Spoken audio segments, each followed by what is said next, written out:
नमस्कार, news makers में आपका स्वागत है। मैं हूं प्रकाश हिंदुस्तानी। आज इस कार्यक्रम में हमारे खास मेहमान हैं टैरो कार्ड रीडर और सशक्तिकरण महिला संगठन की प्रमुख कार्यकर्ता सीमा रेजी जी। आपका हमारे स्टूडियो में स्वागत है। सीमा जी, आप महिलाओं से संबंधित कई मामलों में लड़ाई लड़ती रहती हैं, समाज सेवा के तमाम काम करती हैं और फिर टैरो कार्ड रीडर भी हैं। इनमें क्या सामंजस्य है? क्योंकि समाज के लिए उन्हें मार्गदर्शन कर सकूं, इसीलिए घर से एक सामाजिक कार्यकर्ता बन के घर से निकली। उसमें बहुत सारा मदद करता है टैरो कार्ड। वो एक व्यक्ति को बताता है कि आने वाला वक्त उसका क्या कह रहा है, क्या होने वाला है और उसके लिए क्या अच्छा है। वो भी एक मार्गदर्शन ही होता है। तो ये दोनों चीज एक जैसी ही हैं। टैरो कार्ड में तो 78 पत्ते होते हैं और उन 78 पत्तों से कैसे आप किसी दुनिया में 7 अरब लोग हैं, उनका भविष्य अलग अलग होगा, तो कैसे जोड़ बाकी होती है आप? ऐसे बताने के लिए मैं चाहूंगी कि 78 कार्ड जो टैरो कार्ड में होते हैं, उन हर एक कार्ड का 1000 मीनिंग होता है। लेकिन जब भी हम किसी व्यक्ति के प्रश्न का उत्तर देते हैं तो हम परमात्मा का आह्वान करते हैं। हम उनसे उस व्यक्ति की परेशानी को बोलते हैं और 2 लोग एक साथ जब परमात्मा से प्रश्न पूछते हैं तो उत्तर वहीं से आता है। तो जब 12 कार्ड्स निकाले जाते हैं और उस व्यक्ति का पत्रिका बनाई जाती है तो उस पत्रिका के अनुसार उसका क्या होगा, 12 स्थानों की स्थितियां क्या हैं, क्या मुश्किल हालात हैं, कौन सी चीज उसे सपोर्ट कर रही है और कौन सी चीज उसे करनी चाहिए और नहीं करनी चाहिए, ये बताना बहुत आसान होता है। यानी ये भी ज्योतिष का एक तरीका है? जी, ये एक ज्योतिष का ही एक तरीका है। ये भविष्यवाणियां हैं जो हम किसी भी व्यक्ति के लिए कार्ड्स के माध्यम से करते हैं। पर सीमा जी, मेरे अतीत को मैं बदल नहीं सकता क्योंकि वो हो चुका है जी। और भविष्य किसी ने देखा नहीं है जी। जो कुछ है वर्तमान है। तो ये बड़ा एक धोखाधड़ी का प्रसंग नहीं है क्या? टैरो कार्ड रीडर, ज्योतिष लोगों को बेवकूफ बनाने की कला है? नहीं, ये ज्योतिष को आप अगर शुरू से देखेंगे तो बहुत बड़े बड़े विषयों के ऊपर भविष्यवाणियां हुई हैं, लेकिन सवाल उठता है कि वो भविष्यवक्ता खुद में क्या है। एक क्लियर हार्ट व्यक्ति, एक क्लियर जीसस, परमात्मा, भगवान, अल्लाह को समर्पित इंसान अगर एक प्रश्न पूछेगा तो उत्तर मिलेगा। आज भी समय बुरा है, समय खराब है। लोग कहते हैं कि श्राप और अभिशाप के अंदर आजकल असर नहीं होता है, किसी के श्राप देने से असर नहीं होता, लेकिन अगर दिल से की गई कोई भी बात का असर होता है। ये आपको पहले अगर आप पीछे देखेंगे पलट के तो वहां भी देखने को मिलेगा। कोई अनुभव आपका कि आपने टैरो कार्ड में कोई ऐसी भविष्यवाणी की जो सही रही? मेरे आज तक की जितनी भी विषय पे मैंने बात करी, जिस भी व्यक्ति को मैंने मार्गदर्शन किया, कभी गलत नहीं निकला। इसलिए नहीं निकला क्योंकि मैं माध्यम मात्र हूं। मैं कार्ड्स पढ़ के बताती हूं कि बाबा उसके लिए क्या कह रहे हैं। मैं परमात्मा को बाबा बोलती हूं और बाबा क्या कह रहे हैं और आने वाला वक्त उसका क्या होगा, उसे कैसे चलना चाहिए। मैं उसे ये नहीं कहती कि आप जाइए एक मुर्गा काटिए और उससे आपके ये परेशानी हल हो जाएगी, या आप ये काम कर लीजिए, ये वाला उपाय कीजिए। नहीं, मैं उसे बोलती हूँ अच्छे कर्म कीजिए, बुरा वक्त कट जाएगा। एक नहीं, अनेकों केस मेरे पास हैं। किसी ने भी जिसने आके मुझे प्रश्न पूछा, मैंने उसे उत्तर दिया और वो चीज कभी गलत नहीं। ऐसे ही निर्मल बाबा भी कहते हैं कि पानी पूरी खिला दो, दही बड़े खिला दो, समोसे खिला दो। तो इससे कोई फर्क पड़ता है क्या? मैं पानी पूरी का तो नहीं कहूंगी। हम जिस देश में हैं वहां सैकड़ों लोग सुबह उठते हैं भूखे प्यासे और रात को सोते हैं भूखे प्यासे, करवट बदलते हुए। तो मैं उपाय जरूर बताती हूँ, लेकिन 90% मेरे उपाय बहुत आसान होते हैं कि जब भी आप घर से निकलें एक भूखे आदमी को खाना खिला दें, या किसी जरूरतमंद के साथ चल दें, या किसी रोते हुए इंसान को हंसा दें। सिर्फ आपके पाप और पुण्य आपकी मुश्किलों को आसान कर सकते हैं। कोई अनुभव आपके साथ ऐसा रहा कि आपने बता दिया और चमत्कार हो गया टैरो में? ऐसा कुछ हुआ? आपने सारे सही हुए? तो अनेकों बार। कोई उदाहरण 1-2 बताइए। अनेकों बार मैंने जब जिस व्यक्ति को जो वक्त दिया कि इस वक्त आपके लिए ये कह रहा है कि कर्म कीजिए। हमारे पास जो 12 स्थान होते हैं, 12 स्थान के अंदर भाग्य, कर्म और लाभ को मैं बहुत महत्वपूर्ण मानती हूँ। स्पेशली मैं कर्म को बहुत महत्वपूर्ण मानती हूँ। भाग्य नक्षत्रों के मुताबिक चल रहा है, लेकिन कर्म टोटल आपके हाथ में है। जो आप करेंगे उसी के एवज में आपको लाभ मिलेगा। आपके लाभ स्थान को बदलने के लिए अगर कोई कोशिश की जा सकती है तो वो मात्र कर्म से की जा सकती है। पर बड़ा विचित्र बात है, सारे ग्रह नक्षत्र अगर आप भगवान को मानते हैं तो सारे ग्रह नक्षत्र, चांद, तारे सब भगवान ने बनाए। भगवान को मानते तो आपको ही भगवान ने बनाया जी। तो आप एक इंसान को जिसे भगवान ने बनाया है उसके खिलाफ ग्रह नक्षत्र चांद तारे क्यों होंगे? हम आस्था के देश में रहते हैं, यहाँ तो पत्थरों की पूजा होती है। तो जब आस्था का विषय आता है तो हर धर्म के अंदर उल्लेख है कि अगर आपके अंदर परमात्मा को लेकर राई के दाने के बराबर यकीन है और आपने कहा पहाड़ को कि मेरा रास्ता छोड़ दे, तो वो रास्ता छोड़ देगा। लेकिन सवाल है यकीन का। ये जवाब आपका बड़ा कंप्यूटराइज नहीं है? आप मुझसे जब भी बात करेंगे मेरे आंसर ऐसे होंगे, क्योंकि मैं परमात्मा में यकीन करने वाली महिला हूँ, उससे डरने वाली महिला हूँ। उसके खौफ से डरना बंद कर दिया है लोगों ने, इसीलिए वो समय समय पे अपना खौफ दिखाता है। लेकिन भविष्य जानने के तो बहुत तरीके हैं। चीन में कोई चाय के कप और सॉसर से भविष्य बताते कि चाय के निशान कैसे हैं, कहीं कोई पत्तों से भविष्य बताता है, कहीं कोई ताश के पत्तों से भविष्य बताता है। आप टेरो में भी दूसरे तरह के पत्तों से भविष्य बताते हैं। कोई जन्म पत्रिका देखता है, कोई जन्म कुंडली देखता है, कोई मस्तक पढ़ता है, कोई चेहरा पढ़ता है, कोई हाथ की हथेलियां देखता है, रेखाएं देखता है। तो क्या वास्तव में जैसा आपने कहा कि आस्था का विषय है, क्योंकि लोग भविष्य से डरते हैं तो वो मान लेते हैं? नहीं, डर उस वक्त जब व्यक्ति एक मुश्किल हालात से गुजर रहा होता है तो वो बहुत आसानी से किसी के बहकावे में आ जाता है। मैं हमेशा ये कहती हूँ कि हम मुश्किल समय में ही परमात्मा को क्यों याद करते हैं। हमारे यहाँ बहुत सारी कहावतें बोल के गए। हम उस देश में रहते हैं जहाँ दोहों ने और कहावतों ने काफी कुछ चीजें हमारे लिए क्लियर करी। हमेशा हमारे बुजुर्ग कहा करते थे कि जब आग लगेगी तभी कुआं खोदने जाएंगे क्या। तो वो स्थितियां हैं, हम जहां रह रहे हैं वहां ये हर पल बताया गया है कि हर मुश्किल हालात के लिए पहले से तैयार रहिए। तो अगर हम पत्रिका, टैरो कार्ड, ज्योतिष से अगर हमें मालूम है कि आने वाला वक्त हमारे लिए थोड़ा मुश्किल है और अगर हम उसके लिए तैयार रहे तो मैं मानती हूं कि हम उस मुश्किल दौर से गुजर जाएंगे। मैं बहुत आसानी से अपने पास आने वाले लोगों को समझाती हूँ कि एक अगरबत्ती है, उसके सिरे पे वो जल रही है। अगर मैं आपको बोलूंगी देखिए नीचे से पकड़िए, यहां आग है, हाथ जल जाएगा। एक लतीफा है, एक व्यक्ति गया ज्योतिष के पास, तो ज्योतिष ने उससे कहा कि तुम्हारा शनि खराब है, तुम ये उपाय करो और मुझे 100 रुपए दक्षिणा के दो। उस व्यक्ति ने कहा मेरे पास 100 रुपए नहीं है। उसने कहा 50 रुपए दे दो। उसने कहा 50 भी नहीं। उसने कहा 5 रुपए दे दो। उसने कहा 5 रुपए भी नहीं है। उसने कहा 1.25 रुपया दे दो। उसने कहा 1.25 रुपया भी नहीं है।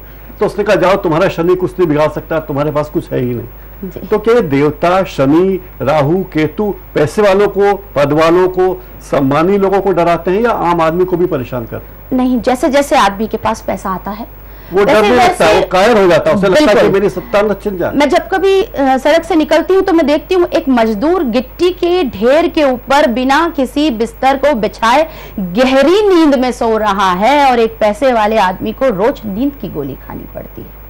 तो जो ये उसके अंदर का खौफ है, ये पैसा आया कैसे, ये पैसा बनाया कैसे गया। अगर कोई व्यक्ति बोलता है कि मैं अपने किए हुए किसी भी कर्म पे मुझे कोई पछतावा नहीं है या मैं अपने किए हुए किसी काम के लिए गिल्टी नहीं हूं, तो मैं इस बात को नहीं मानती। जो जितने लोग आज की तारीख में हैं, पहले हम लोगों को लगता था कि साइकियाट्रिस्ट के पास जाना एक शर्म की बात है, आजकल फैशन है। नींद आती नहीं है, करेंगे क्या। हमारी गलतियों का जिसको दुनिया नहीं जानती है उसको सिर्फ हम जानते हैं, तो उसे हम भुला पाए इसके लिए हमने दवाइयों का सहारा ले लिया। जबकि आसान तरीका यह है कि हम अपने कर्मों के द्वारा अपनी गलतियों को ठीक कर सकते हैं, लेकिन हम वो करना नहीं चाहते। और ये आपका सशक्ति महिला संगठन है, ये क्या करता है और टेरो कार्ड से इसका क्या नाता है? सशक्ति महिला संगठन पिछले 30 साल से इस शहर में काम कर रहा है।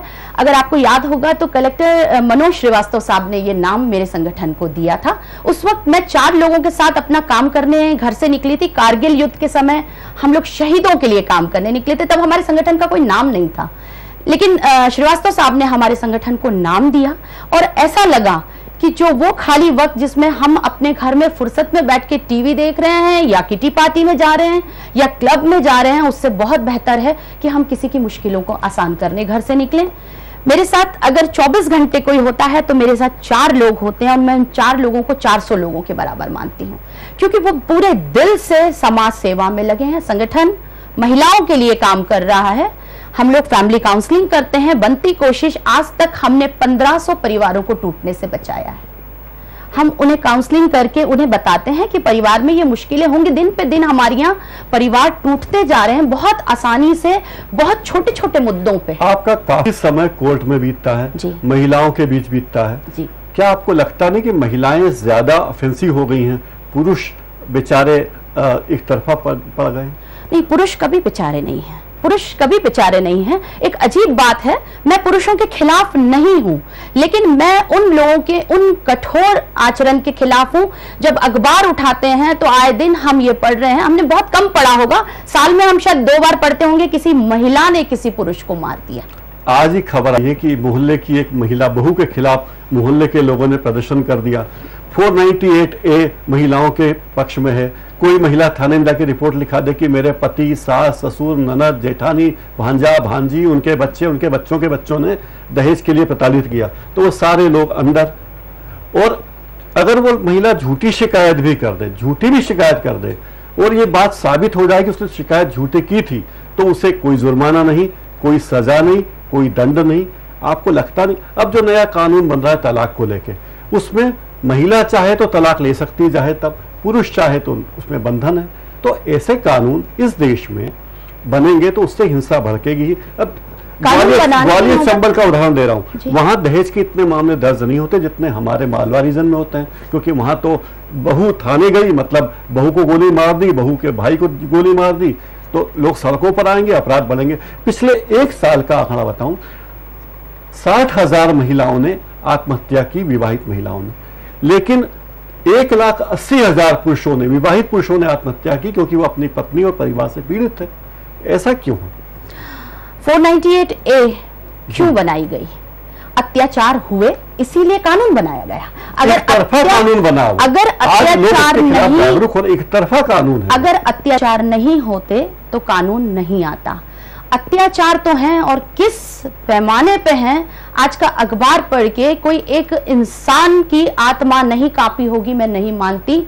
अपने घर में पालतू जानवर के साथ वो नहीं हो सकता जो बेंगलुरु में उस बाप ने अपनी बेटी, अपनी मासूम बेटी को काटने, जलाने और दीवार पे मारने का कृत्य किया। ये कोई औरत नहीं कर सकती। हम अगर आपसे ये कहें कि 498A में हमारे संगठन ने एक पिटीशन लगाई थी कि थाने पे एक कोशिश ये की जाए कि जांच की जाए कि क्या सचमुच वो प्रताड़ित है या नहीं, क्योंकि कानून तो इसीलिए है, जो लोग मुजरिम हैं, आदतन अपराधी हैं, वो तो उसका फायदा उठाएंगे, लेकिन जो सचमुच पीड़ित है वो कहां जाएं? और सदियों से औरतों को प्रताड़ित किया जा रहा है। जिस लेवल पे अत्याचार हो रहे हैं, अगर हम कांड उठा के पढ़ेंगे तो हमें लगता है कि हम कहीं भी सुरक्षित नहीं हैं। इंदौर शहर जैसे तो कोई भी नहीं है, पुरुष भी सुरक्षित नहीं है। नहीं, अगर आप पुरुषों के ऊपर भी कितने अत्याचार हो रहे हैं, कितने दुर्घटनाएं हो रही है, लूट खसोट की वारदातें हो रही है, जुल्म हो रहे हैं। नहीं, बेटमा में जो हुआ, क्या वो एक सभ्य समाज को सूट करता है? जो जिस लेवल पे बलात्कार किया उन 2 बच्चियों के साथ, एक गांव इकट्ठा हो गया। पहले एक गांव की बेटी हुआ करती थी, और अब ये स्थिति है कि उन बच्चियों के मौके का फायदा उठा के गांव के, उनके दादा की उम्र के लोगों ने बलात्कार कर दिया। तो हम किस समाज में रह रहे हैं? औरतों पे अत्याचार समय के अनुसार बढ़ते चले गए, इस वजह से कानून बनाने की स्थितियां। आपका संगठन क्या कर रहा है इसमें? मेरे संगठन में जो भी पीड़ित महिला आती है, ये बिल्कुल तय है कि हम पहले कोशिश करते हैं कि हम जाने सचमुच वो पीड़ित है या नहीं। अगर वो पीड़ित है तो हम पहले कोशिश करते हैं उसके पति को बुला के समझाते हैं कि ये कोई इंसानों की तरह जिए, आप जिसके साथ जीवन गुजार रहे हैं, जो आपके सुख दुख का साथी है, उसको प्रताड़ित ना करें, क्योंकि आपका सबसे बड़ा हमसफर और राजदार एक वही इंसान है जिसको आप प्रताड़ित कर रहे हैं। जब हमारी कोशिश नाकाम होती है तो हम कानून का सहारा लेते हैं, कोशिश करते हैं कि उस महिला को उसके अधिकार दिला के, उसके बच्चों को उसके अधिकार दिलाएं। हमारी संगठन के द्वारा हमारा वकील है, खुद का हमारा वकील है, जो निशुल्क भी उनके लिए केस लड़ते। और पेंशन भी बांटने लगी आप आजकल? अभी इस वक्त हमारे पास 150 महिलाएं हैं जिनको हम 200 रुपए महीना पेंशन देते हैं।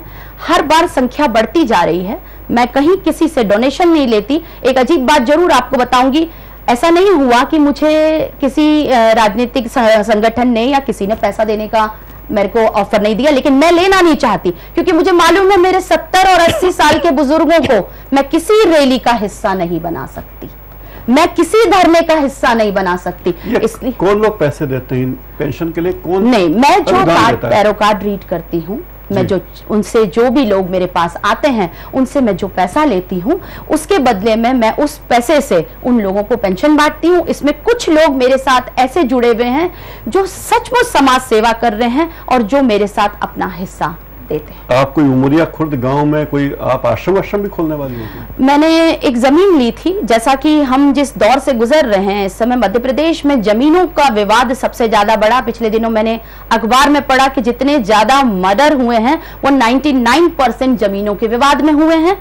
मैं भी ऐसी एक विवादित जमीन को ले चुकी थी। मुश्किल मैंने 4 साल में अपना पैसा वापस वहां से निकाला। अभी फिर मैं जमीन की तलाश कर रही हूँ। मैं एक माँ घर बनाना चाहती हूँ। मेरी जिंदगी का उद्देश्य एकमात्र है कि मैं माँ घर बना सकूं। वो एक ऐसा घर, माँ के घर में हर बच्चा लौट के आता है सुख में दुख में।